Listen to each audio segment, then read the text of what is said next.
Is anybody listening or watching the EEOC right now? Because let me tell you, they are scurrying over there. This is something I haven't seen in a while. And I want to make sure that some of you are aware of what's going on and that you're watching very closely what's going on in your workplaces.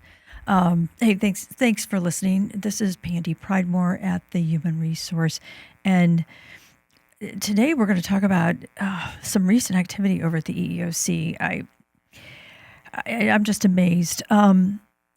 It's second week of March in 2025, and just a few weeks ago, the EEOC announced an intent to shift its focus related to national origin discriminations under Title VII and to reevaluate its guidance under the Pregnancy Workers Fairness Act. Now, what does that tell you? That tells you that we're going to kind of not be so sensitive and so worried about this over here, but at the same time, we're definitely going to keep working on some things that were started last year. But at the same time, they announced the intent to begin rigorous enforcement of anti-discrimination employment laws against employers that are, now remember, illegally prefer non-American workers under Title VI, and to reconsider whether we are choosing non-American workers over American workers for positions. Now, what does that sound like? Yes, of course it is. It's a reflection of the DEI programs that have been going on. The EEOC is standing up and saying, you know what? I think we need to really take a second look on this. We absolutely cannot permit individuals to actually continue choosing and overlooking American workers for immigrants, illegal aliens, or visa holders, or any other legal immigrant over American workers. I mean, Chair Andrea Lucas here on the 19th of February came forward and said, look, this is something we have to do.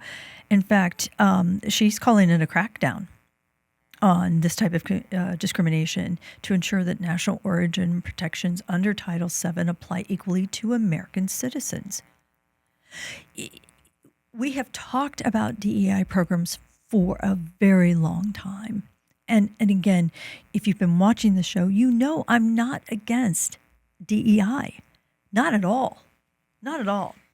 In fact, that would be a very, very hearty conversation if someone tried to tell me that I have been promoting anything else. But now even the EEOC is stepping forward and saying, look, we've gone too far with all of this, and we're going to start bucking down. Cracking down is her term. And we're going to start taking a really serious look at what employers are actually doing. What policies do you have in place? And if you've been in human resources long enough, you know this also is an open door for those who feel that they've been discriminated against as American citizens. So my ears went up right away, and I started thinking, oh my gosh, we need to talk about this, because if you believe as a human resource representative that some of your practices have maybe leaned a little too hard, or maybe they've been way too constrictive, please use this in your arsenal to train and explain to your supervisors. Look, they're serious. The EEOC, the federal government, they're serious. White people, Americans, anyone that's been kind of pushed off to the side and not considered equally because we've tried so hard to work on our DEI programs, they now have the EEOC's ear. It's just the reverse of it was a few years ago.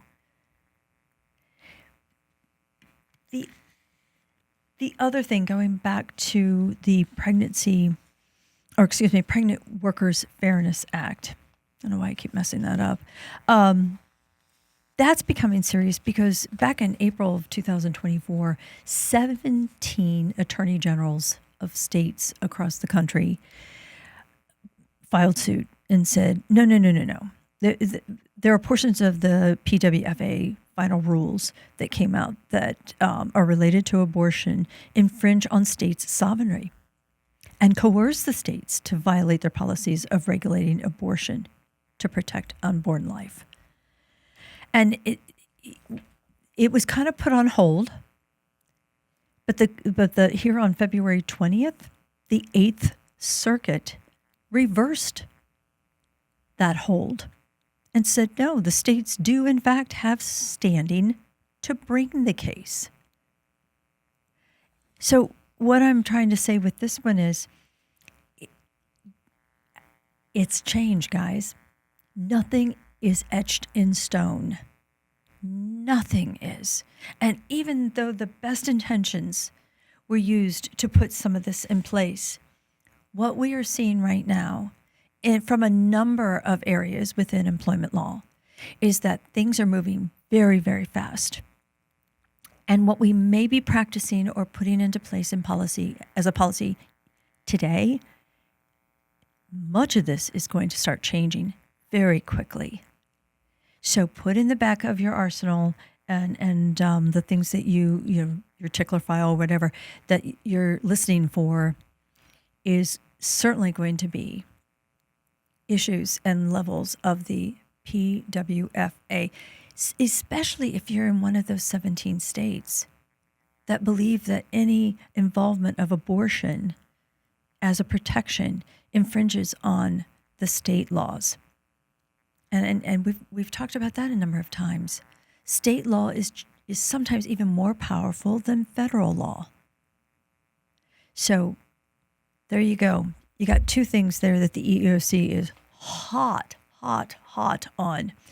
But then I also, in my reading, came across this phenomenal fact sheet that the EEOC put out. And it actually wasn't a recent addition, but it is extremely relevant right now.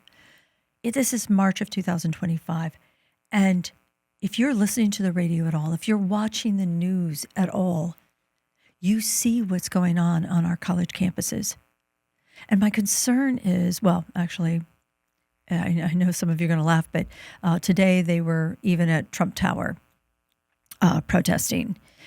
And what I'm very concerned of is that some of you have some of these anti-Arab, anti-Muslim, anti-Semitic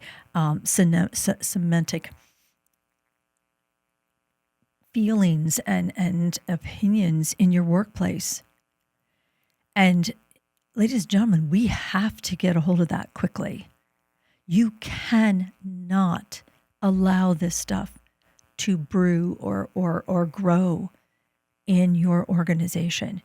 The EEOC put out this wonderful fact sheet, and they even have, I don't know if you can see this if you're watching the video on YouTube, but there's even a poster that they have provided now for this kind of disparate treatment. And one of the things that actually goes into detail here is the impact of individuals on social media. And it specifically says conduct that occurs outside of work can contribute to a hostile work environment. Example, if an employee posts religious slurs about a Muslim or Jewish coworker on their personal social media, it can affect the workplace if the coworker learns about the posts directly or other coworkers see and discuss them at work. I could read this whole thing to you, but that's what stuck out in my head the most. You've all, if you're listening to this podcast, chances are you've all been trained on harassment. You've all been trained on bullying. If you've been listening to the podcast, I know you have because I've had multiple shows on this. But what I don't put a lot of time on, and shame on me, is planting the seed with each and every one of you in that you have the right to be looking at their social media accounts. And that, well, I know you've heard me say if it goes on in the workplace, it's allowed in social media. But this is the reverse.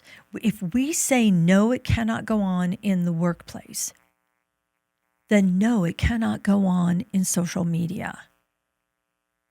You have the responsibility of protecting your employees. And if in any condition or any situation, they are put in a compromising position because somebody is picking on them because of their religious beliefs, or they're picking on them because of their clothing, their national origin, their ethnicity, their race. Ladies and gentlemen, if you're in HR and you're permitting this, you are absolutely not appropriate for HR. And this just really just eats at me, absolutely eats at me, that this stuff is possibly going on in the workplace. And we have to stand up as leaders of organizations and stop it before it happens. I know that we have talked about tolerating versus accepting, and some of you don't like those terms. I know you don't. But if you're going to have an employee who disagrees with another one based on a religious opinion, or they don't agree with that particular, what that country's doing, the country of origin, or they don't particularly like the politics of that particular country versus a country of whatever, you're getting my point. They have to be able to work together in your environment. You're responsible for providing a safe and secure workplace, but these kind of attitudes can also kill productivity. They can destroy the morale of your company, and they can become a huge cancer.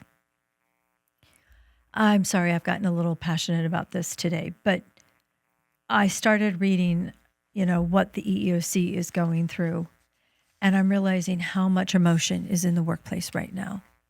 Whether it's emotion around someone feeling like they got passed over for a promotion because of who they are, being an American citizen, or whether it's someone who feels like they got picked on, or they've been eliminated from a particular project or job because of the color of their skin or their religion.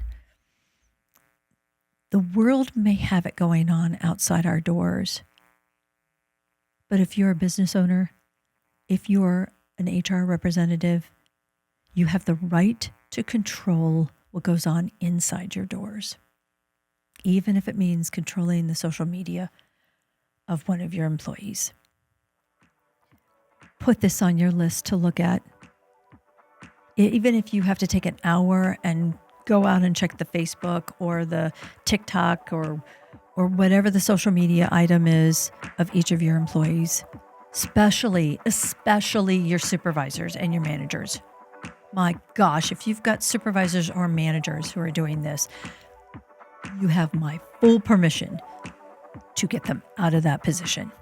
That is not appropriate.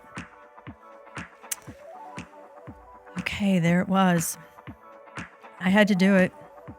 I'm a bit passionate about this topic, but I hope you'll come back. We're trying to help you right here at the Human Resource.